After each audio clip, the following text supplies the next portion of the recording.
Today we are going to discuss about how to get the job even without doing proxies or without doing any, putting any fake experience. So I assume that all the people who joined this webinar is from Canada. Is there anybody who is from outside Canada?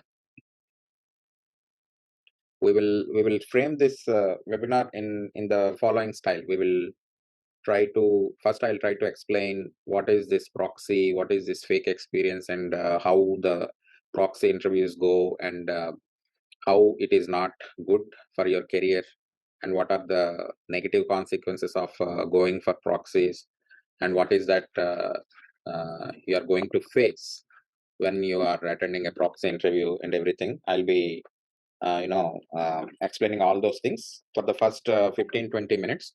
I'll be also showing you a video how typically a proxy interview works, so that you can see live what it is. And also I will be explaining you, and I'll be taking questions from you, like how and on this topic. Let's try to ask the questions only on this topic, just to make the topic very niche in its way. Okay, so what is this proxy interview? A proxy interview is something that the candidate attends the interview over video, but the person who is going to talk is not you, and he's somebody who is extremely talented, or who can clear the interview with good technical knowledge, but you are the front face of the camera. You will be only doing the lip sync, and the other person is going to talk, and whatever the interviewer is going to hear is the person who is going to talk. Okay, so let me show you how typically a mock interview work, not mock interview, I mean proxy interview work. Triggers. Okay, now watch it. So have you worked on any triggers in your experience? Yes. I'm using triggers, but it's using a trigger. So I'm just analyzing trigger. Man, hold on. If these two are not achievable, I'm going with a trigger, and we use the many events in trigger, like before, after. Hold on. I think it's not you who is speaking. I mean, someone is speaking, someone else is speaking here, and you're just lip syncing. I can also hear your voice, the candidate who is sitting right in front of me. I caught you. I mean, it's not the right way, man. I clearly caught you. The other guy is talking, and you're also speaking in your very low voice, syncing of your lips. Okay, I'm sorry about that. Thank you. Okay, so I hope you have seen what is a proxy interview, right? So the person talks, the person who is facing the interview. Let's say you are scheduled with an interview, okay, but you don't know anything. So what you will do? You will approach a proxy person. A proxy person means somebody who has right talent and capability to clear the interview, meaning he has all the technical knowledge to answer the questions asked by the interviewer. So let's say at 11 a.m. you have the interview scheduled. So the interviewer will join, and you will also join. So you will be before the camera, but you will be using a headset which is very heavy, and which has the mic which is like it covers your mouth. So then what happens is the person who is behind, who talks, he's also somewhere nearby you, or he also joins the same link as the interview. And then when the interviewer asks the questions, instead of you talking, the proxy will talk, and you will just give lip sync like this. Okay, which is something similar to what the answer that he is giving, maybe with some 1 or 2 seconds delay. Okay, so this is typically how the proxy interview works, and in the video I have shown you the interviewer has clearly caught the person about the thing, and he was immediately removed from the interview. So this is a process. Now we have to see, when does these proxy interviews work out, and when does these not work out, and what are the negative consequences of it. So clearly you see that this is a very embarrassing situation, right? When you are caught by an interviewer. I have done hundreds of interviews, of which about 20 to 30% are proxy interviews.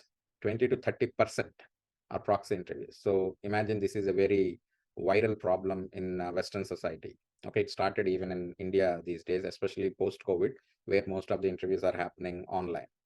Okay. So what are the technology aspects? These proxy interviews are possible only if the interview is conducted online or if the interview is conducted over phone. Because if it is conducted over phone, you can do it via conference. But if it is conducted via video call, then it is conducted in the same way which I have shown you. Okay, this is the technology aspect. So it will work out only if the interview is online. Now, what are the negative consequences of it? Number one, you will make the entire interview process difficult because the organization will take it as a lesson, and for the next set of candidates, it will have set up a very tough interview process. And this will work out only if the interview is online. And next, you have to face the embarrassment. There is a lot of embarrassment that you have to face. If you have a little bit of self-respect, you will be depressed a lot. And the person who is going to talk has no problem because he just charges you money and he talks. Since he is not facing the client or his face is not visible, the entire negativity will only be on you because you are showing your face. Okay, so that will maybe it will affect your whole career. It will be you will be blacklisted in that company if you are caught. Okay, and you have to undergo a lot of legal process if the company decides to take legal action on you. In which case, if you are an immigrant, you will lose your immigration status, and a lot of criminal and civil offense. So lots of things. We don't need to discuss all the negative aspects. Okay, so my suggestion would be not to go for these proxies. Okay, now let's say you are lucky, and interviewer is kind of foolish enough not to catch this proxy thing. Let's say you got offer and you join the job. Now, how is it going to be? How is the situation going to be? The situation is going to be extremely difficult for you because remember, the reason why you went for proxy is because you don't have knowledge. And obviously, if you don't have knowledge, then when you join the job, can you do the job? No, you cannot do the job. Okay, can you deliver? You cannot deliver. So then what if project managers or your team lead start assigning the work? How you will be able to do the work? Okay. Generally people rely on job support for this, and every day, every minute in your job, it is like you are on a time bomb. You're on a, what is that called, as a person sitting on the grenade. I don't know what is the exact so it's like if you are out of that place, the bomb will blast. It is like that, you're on a time bomb. Okay, the minute if somebody asks you to present anything, the minute if somebody asks you to explain how you have done this, even though taking job support, you're not able to do anything. And it is like every day it is harassment for you, a mental harassment, that somebody will catch you, somebody will ask you something, somebody will ask you to show something, somebody will ask you to talk in the meetings, and you cannot manage. Like 1 day 2 days you can manage, but how long can you manage? Most of the times 90% of the proxy candidates who got the job through proxies, they get terminated in 1 to 2 months of time. That is what the industry statistics are.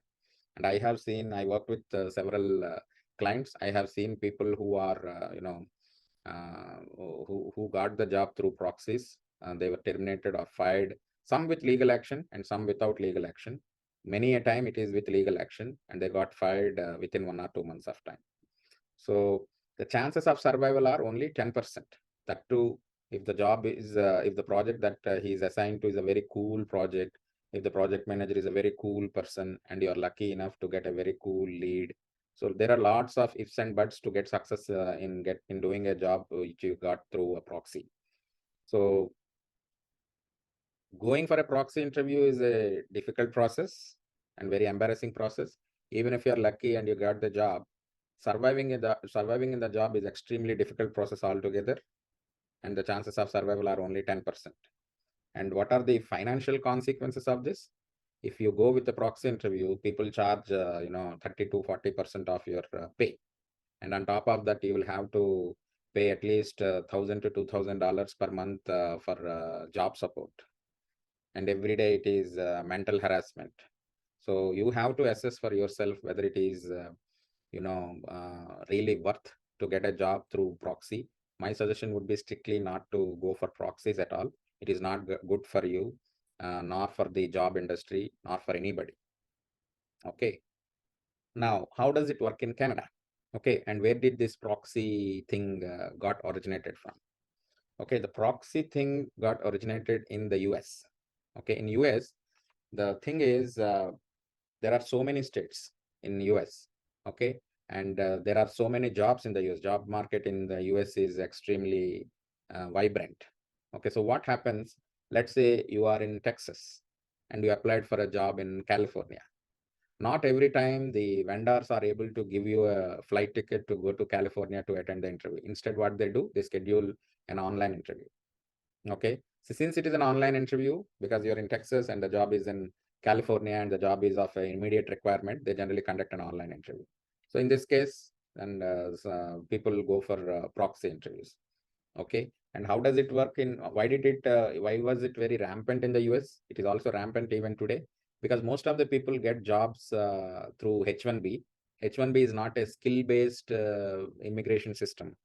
It is purely out of luck, because as long as you are qualified, meaning you have right education and you have right experience, even though not in the same technology or in the field, you will end up getting the H1B if your application is picked up. So even a dumb person can get a H1B visa approved. They are not purely giving the H1B visas on merit.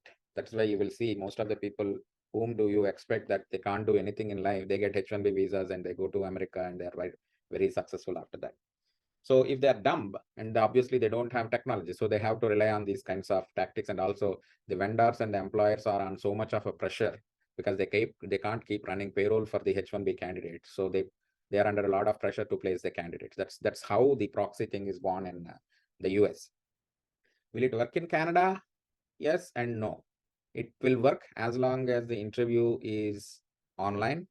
It won't work because now the post-COVID thing is gone, and people are now coming to the offices, and most of the interviews I'm seeing, people are asking to come for in-person interviews.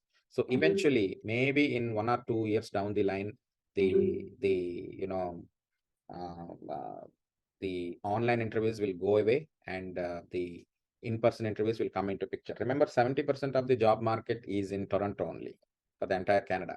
10% is in British Columbia, 10% is in Atlantic region, and 10% is in the mid region, Calgary region, and the 70% of the job market is in Toronto. So even if you're living in Kitchener, you are asked to come for an interview in downtown Toronto or in Markham, or vice versa. So the probability of online interviews will be very less going forward, unless people are working from home, etc. I don't say online interviews will go away, but the quantity of online interviews will drastically come down in the few months. So you can't completely rely on proxies and face embarrassment and feel the hardships after getting the job. My sincere suggestion would be to not go for it and try for jobs by yourself, getting proper training. Now I will take some questions related to this concept, and then after 15 minutes of time, I'll start discussing about how you can get the job without going for proxies.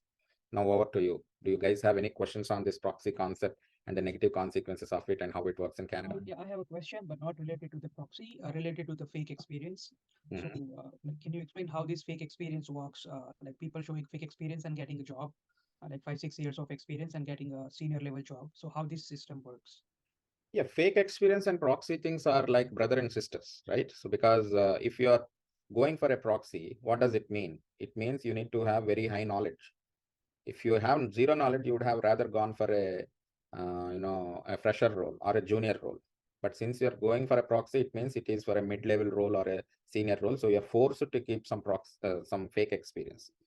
But of course, you can even go for an interview in person with putting up fake experience. So the consequences of fake experiences are something different, which I thought of discussing, but I will discuss now. So when you put fake experience, generally people put 4 years, 5 years of fake experience. So I'll tell you how the job market in Canada works. In Canada, 0 years to 2 years is considered as a junior position.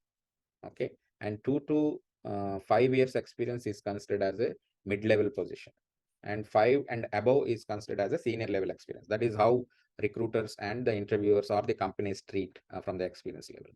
So what is acceptable? If you try to fake around showing some Canadian experience, you have to limit in between. I don't encourage, but if at all you try to do it, you have to limit it less than 2 years.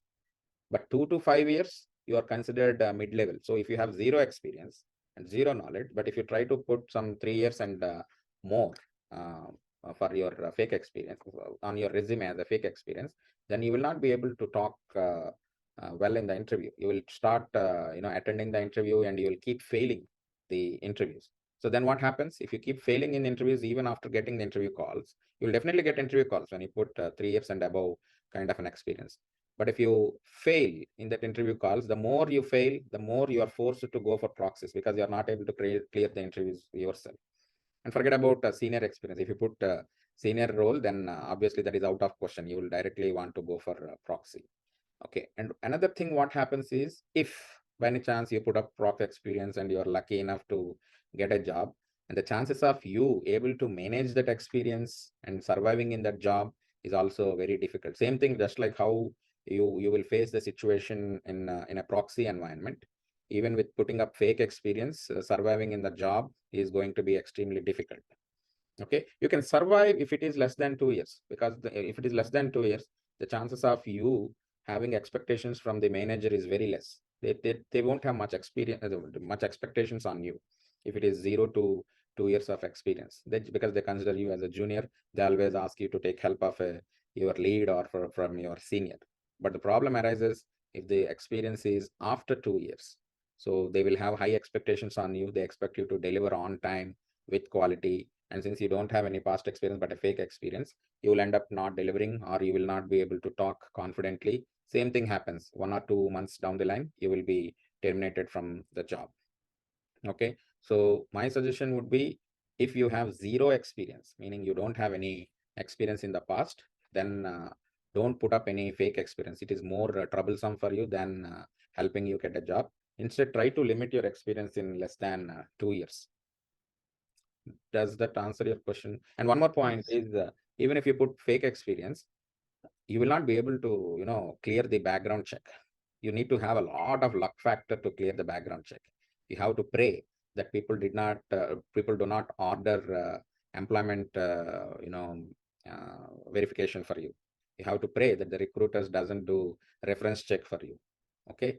There are some companies which doesn't do employment check and reference check, but it is just purely out of luck. So again, you can't clear the background check. You can't survive in the job if you put up fake experience, and you can't live with a peace of mind. Every day it is going to be like, it's like a very embarrassing situation. You can't survive in the job. And even if you are able to survive for 1 year, then in that case, how will you survive in the next job? How will you prove your experience in the next job? So that is also going to be difficult. Yeah, somebody raised the hand. iPhone. I don't know. Yeah, my name is Shreya, Shreya. and sorry for the wrong display of name. Yeah. My question is like, can I go for 2 jobs at the same time, like full-time jobs or part-time jobs? Like, will it be considered means doing misleading the employer, or will it be okay? Can I do 2 jobs at a time? I would like to park this question to some other week. I have actually planned for this topic 2 weeks down the line, because this is just out of scope of this webinar. I would defer to answer here, but I will make a note and I'll invite you for the webinar, which is 2 weeks down the line. Okay. Okay. Yeah, thank you. One more question, like, I have 5 years of experience. When I apply for any senior role, they are directly rejecting me, like writing the "unfortunately you have not been selected," though I am having the pure experience in India. What's the cause of that? Okay, so this is another problem. So people, even though they have some genuine experience, they keep rejecting the application. So you have to understand that even though you are quite experienced, for example, I am very much expert level in DevOps, but it doesn't mean whatever job I apply for, I have to be selected. People still reject me. So here, the job selection or the offer process goes in a different way. Here, people don't reject you because you don't have skill set. People reject you because you might not be a match for that job. For example, let me give you a scenario. So what role it is, Shreya? It's a software developer role. So let's say you're a full stack developer, right? Yeah. Yes. You are a Java or .NET full stack developer. .NET. Let's say you are a .NET full stack developer. Okay. So let's say the job, you are a quite experienced and which you have a very high capability of writing .NET code and deploy .NET application. Let's say the job that you have applied for is very specific to writing some of the WCF web services which are running on Azure. Okay, let's say that is this role limited for. And if your resume or in the way you talk doesn't sound like you have experience in writing WCF web services on Azure or on Azure app services, then they will think that you don't have any specific experience what they're looking for. So your profile will be a mismatch for that role. So you'll automatically reject that. But you can come back to me and ask, but in the JD, they completely ask that Shadi should have ability to write .NET code. I should have 6 years of .NET experience, blah, blah, blah. JDs are mostly copy paste. They don't really try to explain in JD what exactly they are looking for. But instead in the interview, they will think, okay, for my project, I don't have a person who has capability to write WCF web services on app services in Azure or deploy them in Azure app API gateway, API management gateway. Then you are a misfit for that role. So that's how people, reject. So Okay. there might be several reasons, not necessarily only the experience or the number of years of experience. It might be a mismatch as well. Okay, another thing, can I learn those things like Azure relevant things and put it on my resume and make it append to the align with any company role which I have played in my previous year? Will it work? But how long can you learn like this? For example, tomorrow another company comes, they're looking for somebody who has experience in writing microservices in .NET. Then will you learn microservices again? Or somebody who has experience in only working on, doing the performance APIs on the Azure app API management gateway. It's very difficult. Instead, what you have to do is you have to study before even applying or before even preparing your resume. You have to study for your role, for .NET full stack developer role. What is that is being asked in the industry? So you have to analyze at least 100 to 200 job descriptions in LinkedIn, Indeed, Monster.ca, and Glassdoor. You have to assess. Then you have to make a note of what technologies and what specific skills they are looking for. You make a note. So your notes will have about 60 or 70 plus technologies and skills that they might be asking. Then what you have to do? Then you have to come and start preparing your resume with all, need not be all with, but with majority of, you have to give rating for each. For example, you go to JD number 1, you will get about 15 plus 6 skills and technologies. Mhm. Then you go to JD number 2, you will get 10 of them are repeated and you get some 5 or more added to that list. Whatever 10 of them are repeated, put 2 against that keyword. Then JD number 3, put 3. JD number 4, put 3. So you will come to know the keyword density, right? Okay. So using that, whichever keywords has a lot of density, prepare your resume with those keywords. Okay, and with those keywords, with those statements, with those technologies. If by any chance you don't know anything that has a very high keyword density, then you're lacking that skill. So in which case you have to learn that skill and be prepared for that interview. Instead, what we do, we try to write whatever we know and we try to put whatever we have worked in the past and try to search for the job. You don't get jobs based on what you know. You will get jobs based on what the industry wants and how much you're ready for that. Mhm. Okay. That's how you have to plan. Okay. Thank you. I have a question. Yeah, Tesh. So I have like 5 years of experience in India as an operation manager. So like does in Canada they count the Indian experience or they only need the Canadian experience when we apply for a job? See, I met with tens of recruiters. I had a lot of breakfast, lunch, or dinner with them and parties with them. And what recruiters have mentioned is they are least bothered about what kind of experience you had in the past. Many, not everybody, but many. So even if you are like 15 or 20 years experienced in India and you are a freshly landed immigrant in Canada, they hardly consider your 20 years experience back home. So that's unfortunately the reality. That's why even if you observe, even people with a lot of experience back home, they find it really, really hard to get a job here. This is the reason, because unless and until you project yourself extremely well, or unless and until your skill is on a very high demand technology, the chances of you getting success through India experience is very low. Okay, got the point. Yeah. So every time like if we are fresher in Canada, then we always need to apply for like fresher roles or we need to learn those skills. Ideally, yes, because see, in the Canadian job market, or in any organization, let's say you are an entrepreneur. If you're an entrepreneur, what do? If let's say you got a very $1 million project and you need 50 people to work on that project, do you think you can hire all the 50 senior people? No, because you can't pay for all the 50 senior people every month. You will be exhausted with the budget in 3 to 4 months of time. then what you will do? You will hire 50% junior people, meaning 0 to 2 years of experience, and about 30% mid-level experienced people, like 2 to 5 years of experience, and about 20% senior people, project managers or senior leads or whatever you call it. This is how any organization composition is. I run a software technology company, so even I hire in the same way: 50% juniors, 30% mid-level people, and 20% senior folks. Any organization, I have observed several organizations, any organization works in the same way. So what does that imply? It implies that when you have 0 to 2 years of experience, you have very high chance of getting a job, because you are targeting 50% of the market. But at the same time, you have very high competition, because there are so many 0 to 2 years of experienced people. So that's where actually the competition, that you have to beat that competition by being better in that 0 to 2 years category. The demand for that 2 to 5 years and for more than 5 years will always be there, because there will be less number of people and relatively more number of jobs. So the ratio is always going to be less. But the market of 0 to 2 experience is very vast. The competition is also very high.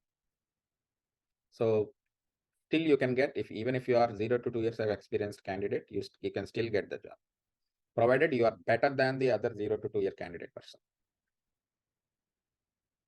Yeah, got my answer. One question follow-up rises in my mind. Like, should I remove the 5-year experience and move it down to 2 in order to land it into the market? No, if you have genuine experience, why do you have to remove? If somebody who is at a junior level or who doesn't have any past experience, it applies for them. But when you have a genuine experience, you don't need to do. Instead, do the exercise which I told you, like understanding the JD, studying them, writing the keywords, skills, and prepare your resume accordingly. That will do the magic instead of reducing your experience from 0 to 2. In fact, I faced the same problem when I freshly landed in Canada in 2015. I have about 13 years of experience in QA. So I prepared a very powerful resume that anybody who sees that resume, can take me. That's how powerful I have written it. But whichever interview I go, I have gone to almost like 70 plus interviews, and whichever interview I go, I used to face rejection. And after I used to go, with good suit, and my son used to tease me, saying that you should not show too much of information on your resume. You look very overqualified. So my son advised me to reduce the density or the weight of the resume. So I reduced the weight, further, I reduced the weight further again. And I prepared a very dumb resume. Then I got selected. So here, unfortunately, for some jobs, or I don't know how these people work, they select some dumb people. So our resume should be powerful enough, but it should look dumb. So again, this formula doesn't apply for each and every role. I'm just quoting some example. Yeah, I don't mean to say that your resume should be very dumb. They expect individual contributors. That's how you have to prepare your resume. So because most of the jobs are individual contributors, right? Even if you have 10 years of experience, they expect you to develop APIs. They expect you to write some build scripts. I have seen people even with 15 years of experience, they keep writing the test cases and all. Whereas in India, if you have 5 years of experience, you can become a lead. You need not have to reduce your experience from 5 years to 2 years. Instead, try to mold your experience as an individual contributor, mentioning all the details of the skills and the technologies, and then you should be good to go. So if you need any specific review of your resume, feel free to set up an appointment with me. I'll be able to have a quick review of your resume, and I can tell you whether you are going in a right way or wrong way. Thank you. Okay, so we have 15 more minutes, so I'll go to the next section of the webinar. So I just told you it is going to be very difficult to get a job through proxy interviews, or even if you get it, very difficult to survive with those kinds of interviews. So how do you get the job? So that is the question. So if not proxies, what is the solution for a person who has less experience or zero experience to get a job? So for that, I want to tell you that there are some myths when it comes to the Canadian market, myths in the minds of job seekers. Okay, job seekers think that they can get a job only if they have Canadian experience on the resume. That is absolutely wrong. People without Canadian experience also can get the jobs, and I have placed more than 300 people who who doesn't have Canadian experience. That is number one myth. Number two myth is people can get a job only if they have references. That is also absolutely wrong. The reference market is 1 to 2% only. Okay. So you have to think about the 98% of the market.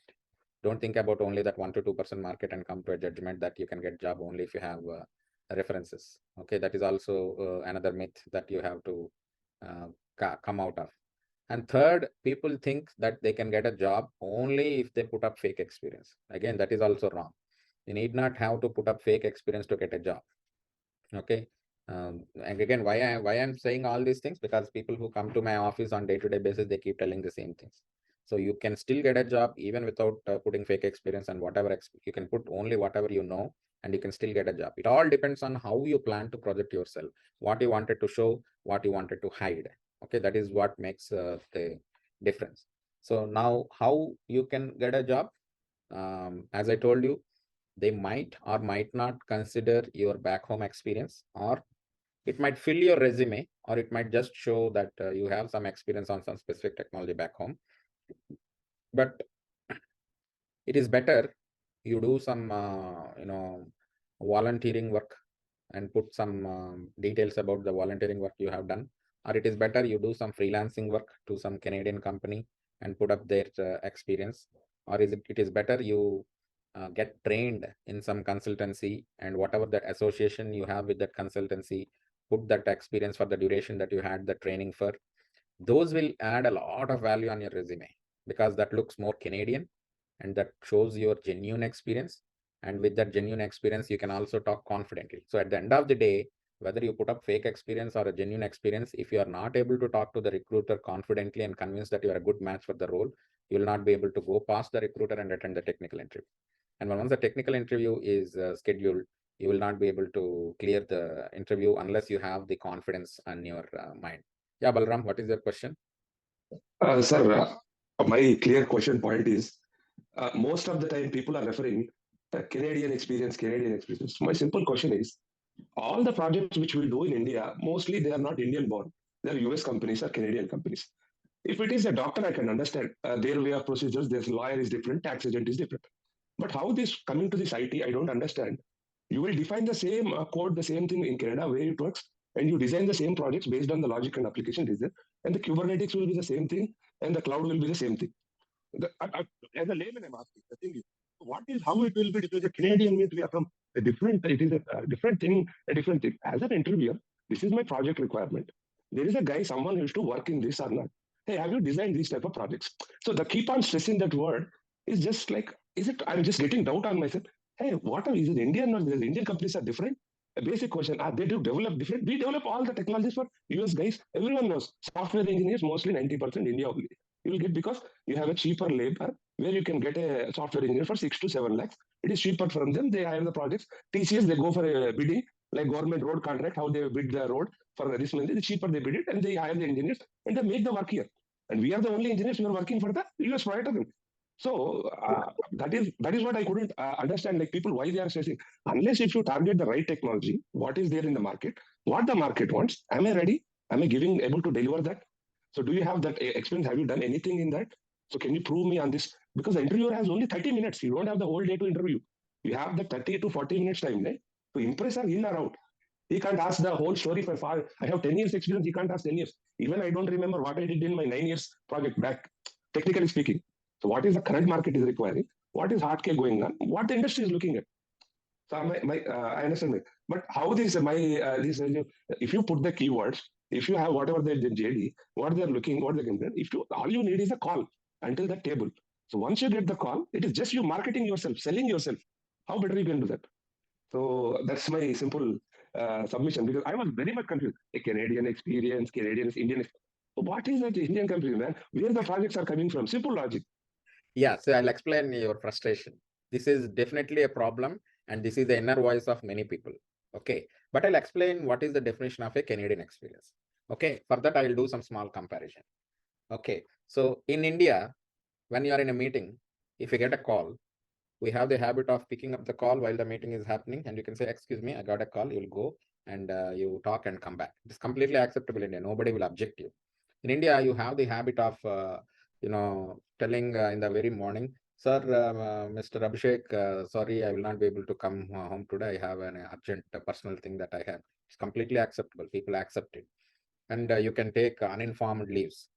And in India, like you people won't bother even if you don't say sorry, or people don't bother even if you don't say thank you for something good you have done or they have done.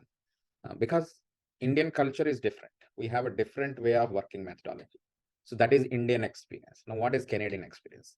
Canadian experience means whether you have experience in a work environment in Canada, meeting the Canadian cultural expectations. So what is the Canadian cultural expectations and cultural shocks you will face? You are not supposed to take leaves uninformed. Even if you have to take a leave, you have to inform them well in advance. Otherwise, people, sometimes I have seen cases, if people take 1 or 2 uninformed leaves, they're terminated from the job. And you can't pick up your phone while you're doing something because people don't like it, or people don't entertain that. And you can't skip saying sorry or skip saying thank you. People get hurt for not saying thank you or for not saying sorry. I faced it several times. This is what is the definition of, I quoted only 2 to 3 examples, but there are hundreds of examples I can quote. This is what is the real definition of a Canadian experience. That is why I don't know how long have you been in Canada, but people who are 5 or 6 years in Canada, even if they are very rebellious or very aggressive persons back home, they are very calm going and they turn very nice people in Canada after few years, because the Canadian culture transforms the candidates from a very rebellious and aggressive attitude to a very calm going and nice attitude. This is the experience they are looking for. This is the real definition of a Canadian experience, not the actual technology experience. This is the inner meaning of a Canadian experience. So your concern that Kubernetes is the same whether I work in India or in Canada, that is absolutely right. The client, whether even if you work in India for a Canadian client, you will still be considered as an Indian experience and not a Canadian experience, because you're not trained into the Canadian culture, even though you work for a Canadian client. So this is what is the actual meaning of a Canadian experience. That's why they prefer to take people who are less rebellious, who are calm going, who are very submissive, who are very nice, who have so all these characteristics people automatically get it when they work for a Canadian company or a Canadian client. That is the assumption. So you now understand why people prefer Canadian experience. This is the real meaning of a Canadian experience. I was also very disappointed at that time. What is this nonsense? Even though I'm quite qualified, why are these guys not picking up? I used to think that they are losing an important or a very qualified candidate into their company. No, companies here survive not based on degree of the knowledge or the degree of experience you have. They are surviving based on the degree of niceness you have, degree of Canadian culture you have. That's why you will see that when you join the job, you will see most of the people are dumb. They have less knowledge than you, they have less experience than you, but they're still surviving and they are leading very high posts in the job. This is the real meaning. Does it answer your frustration and question, Balram? Yes, somewhat, sir, somewhat. Yeah, it was like, I was very, because, very much pissed off, like, with that, every time stressing that point. Now you cleared somewhat of my frustration. Yeah, this is So, this is a valid reason. I don't blame Canadian companies for that. Obviously, they don't want somebody who creates problem in the job. They don't want somebody who raises to a manager's voice, even if the manager is quite a difficult person. Even if, suppose, say your manager is an extremely sadist manager, it doesn't mean you have to show your rebellious attitude. Like, Canada doesn't want that kind of a person, even if the problem is real.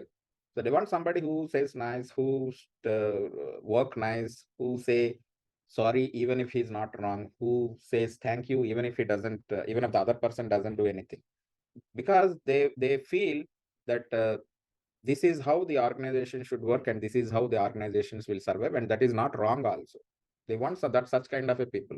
So it is not a mistake to take such kind of a people. No, it is very fair. So that is the definition of a Canadian experience, not the actual experience. That's why do some volunteering or work on some internship, or try to work part-time for somebody even without pay. Try to ask him to verify that experience if you search for a job, so that you can show that as an experience. Those all will be helpful than trying to search for a job. It doesn't, see, I'm still saying people can still get the job even without Canadian experience. You just have to know how to project yourself and how you can mold within the Canadian culture faster when you're talking to the recruiters. Recruiters can easily make out your degree of Canadian thing in your voice.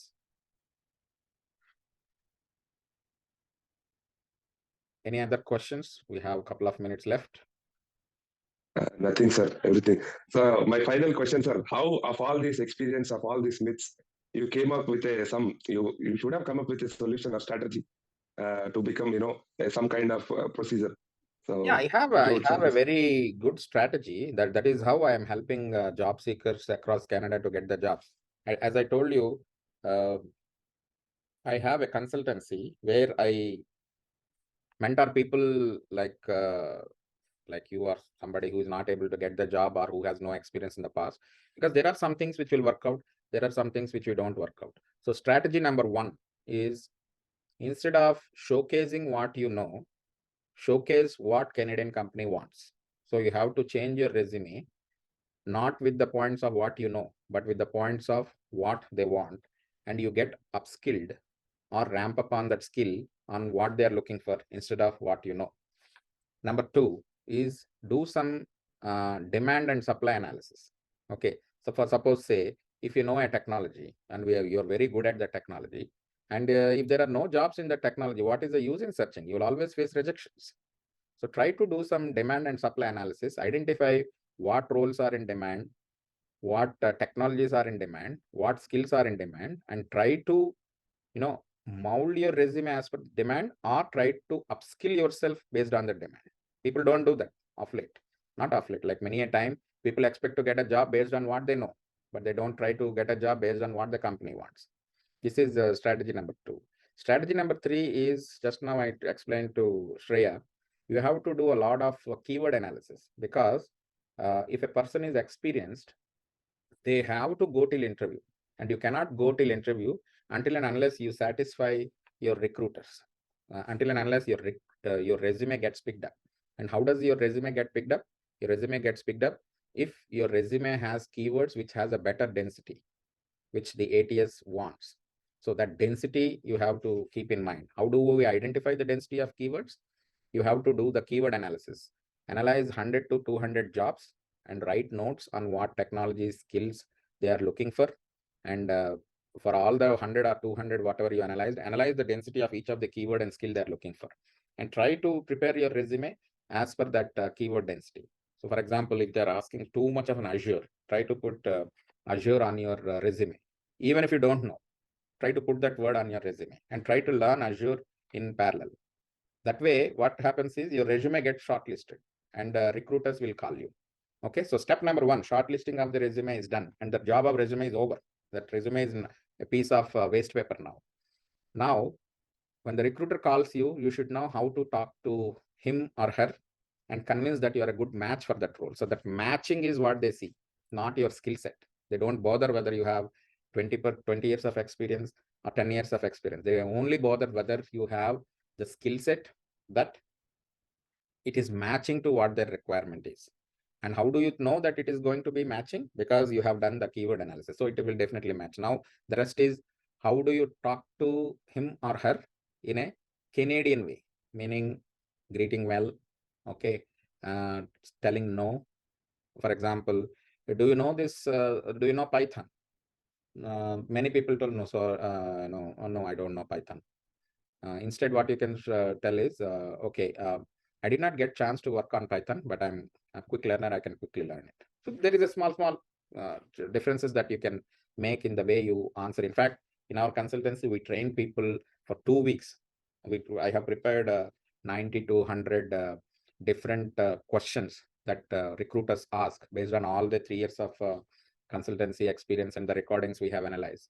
So we train the candidates to answer that. Once you get past the recruiter and convince the recruiter that you are a good match for that role, then after you get the interview, you can clear the interview easily, because most of the Canadian interviews are very easy to crack. The difficulty is convincing the recruiters. The difficulty is getting your resume shortlisted. So if you are able to bypass step 1 and resume selection, step 2, bypassing the recruiter, you can easily crack the interview. So how you can easily crack the interview? If you have a past experience, well and good. If you don't have past experience, get trained very well and increase your confidence levels. The only way to increase the confidence level is by, increasing your knowledge on the topic based on the demand and supply analysis you have done. So if you're able to gain that knowledge and do a lot of hands-on practice, why can't you talk well in the interview? You can easily talk and convince the interviewer that you are a good fit for the role. So if you are able to do these are the three mantras that you can easily get, whether you have 0 years experience or 2 years or 10 years of experience, you can easily crack it. Yes, Balram. Sir, one final, just like my question. Thing is, Final, you can ask as many questions as possible. I'm free. sorry, sir. Actually, like mostly in the market, whoever people they're talking, like they are mostly talking most happening words. Like one is Salesforce. Second is they're talking about a cloud technology, cloud engineer, and thirdly, next level is DevOps engineer. So, and also the market is also slowly shifting it. Mostly IT companies, they don't want to spend too much money with servers. They're moving to cloud. Even they're shifting their CRM towards Salesforce to maintain the customer thing. So is now we see a trend. Do you support this trend will go further down? And if you follow certain learning, these kind of targeting these technologies, keeping a 0 to 2 years experience, having a good training and good knowledge of seeking that technologies and learning and getting the resume floated into the market, what are the chances, like at the current trend you are looking at, rightly, a success rate would be for a candidate, sir? Yeah, I have actually conducted one webinar on the top 10 technologies which are in good demand in Canada. So you can watch that video once. Okay. Just for the sake of answering this, I'll quickly tell you. Remember, the demand will keep changing every 3 months. Okay, and I have faced it several times. I have seen 4 or 5 months back, Salesforce has a very good demand, but now there are hardly any jobs in Salesforce. Okay, so you have to assess the demand and supply every 3 months. That is inevitable.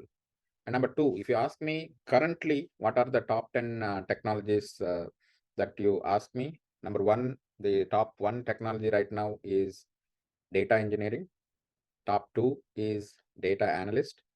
Top 3 is cybersecurity engineering. Top 4 is DevOps engineering. Top 5 is cloud engineering in Azure cloud engineering. Top 6 is AWS cloud engineering. Top 7 is data scientist and machine learning engineer. Only experienced, that is not fit for freshers, data science and machine learning. Top 8 is Python full stack developers. Top 9 is Java full stack developers, and top 10 is business analysts. Okay, these are the top 10 technologies. If you see, as I'm currently, I did not put Salesforce in my list at all. I did not put front-end developers in my list at all. That is the current situation now, Mark. If you watch my video, which was done, I think 3 months or 4 months down the line, I have kept front-end developers and Salesforce in that list, but that is not there now. So things keep changing every now and then. So whenever you start the job search, you just have to analyze based on, you ask Google, what are the top 10 technologies or top 20 technologies in Canada, and then pick up each technology and put the keyword in Indeed. Don't use LinkedIn, because LinkedIn search works in a different way, but put it in Indeed. Indeed has a very refined search, and then count the number of jobs. And now make a list of for which role it is showing more number of jobs, and that is the exact demand that it can depict. Don't use LinkedIn for this, because LinkedIn, even if there is a word Salesforce in an Azure cloud engineer role, it will show as a job result, but Indeed doesn't show in such a way. And whenever you're searching, always put double quotes. Don't put the entire 2 or 3 words. Always put double quotes and you will come to know. So that is how you can know by yourself. So if you're able, irrespective of what you know, if you're able to mold your resume in such a way based on the demand and supply, you can sure shot get the job. That's the trick I'm applying for all the people I'm mentoring to get the job. Okay, so the hierarchy which you have told, it should be okay for the next 1 to 2 months. Yeah, at least for 3 to 4 months. Yes, because the candidate would take some time to train, at least by the time he come out at, so at least he should be like that. Yeah, that's why what we do is we planned our mentoring program in such a way that person, when he's starting from 0, he has to become a hero in 4 months. Otherwise, he becomes obsolete. Chance, not always, but there is a chance of becoming obsolete. That's the mistake I have done. When I have seen a very good demand for Salesforce, I have accepted some students to mentor them for Salesforce job.